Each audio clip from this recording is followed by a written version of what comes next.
The tales you are about to witness will chill you to your very core. Dare you enter the vault of the macabre?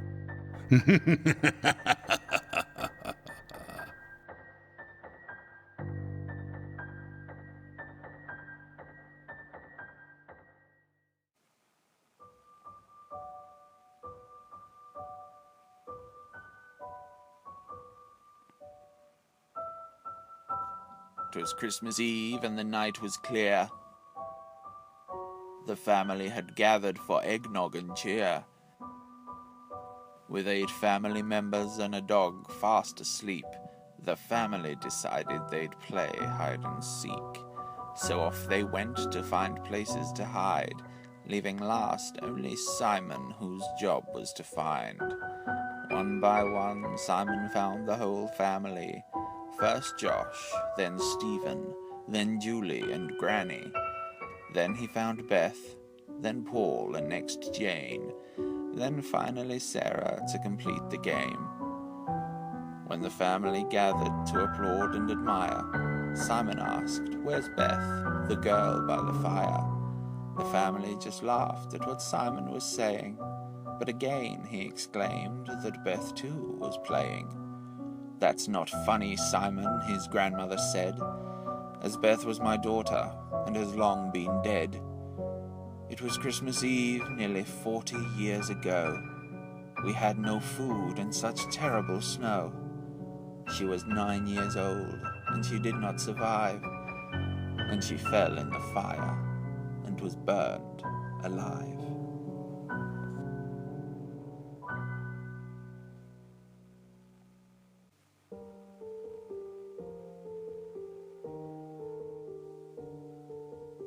Imagine, if you will, a family so full of glee, dancing around the Christmas tree, for they could not imagine the ghastly fright that would befall them all that night.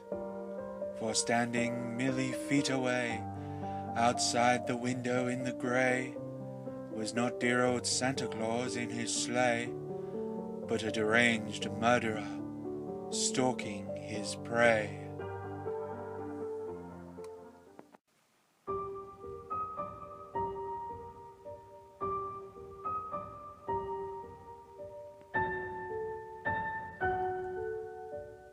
On Christmas night, Alfred lay back in his chair, while the sound of children's laughter filled the air. Engulfed by the glow of the roaring fire, you may not think this setting so dire. For Christmas time is a season of cheer, one that you wouldn't think ends in much fear.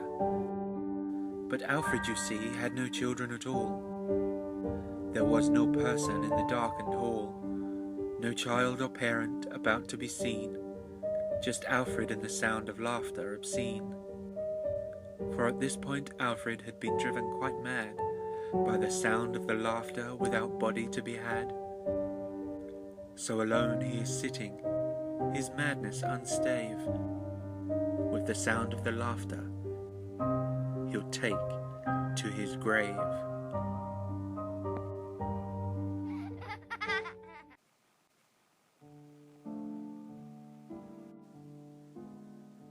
The mall at Christmas is a busy place, with stressed out mothers and dad's angry face.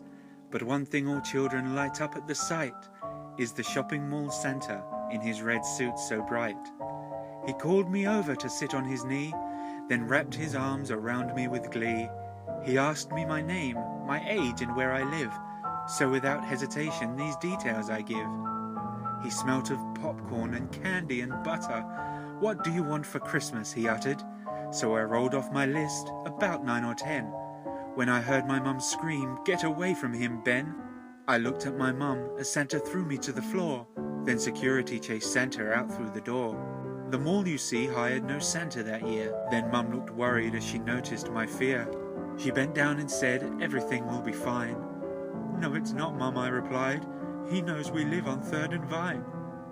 A few days passed and it was Christmas night, when I looked out my window and had such a fright. For standing in the shadows by the rusty trash can, in the light of the moon, was the mall Santa Man.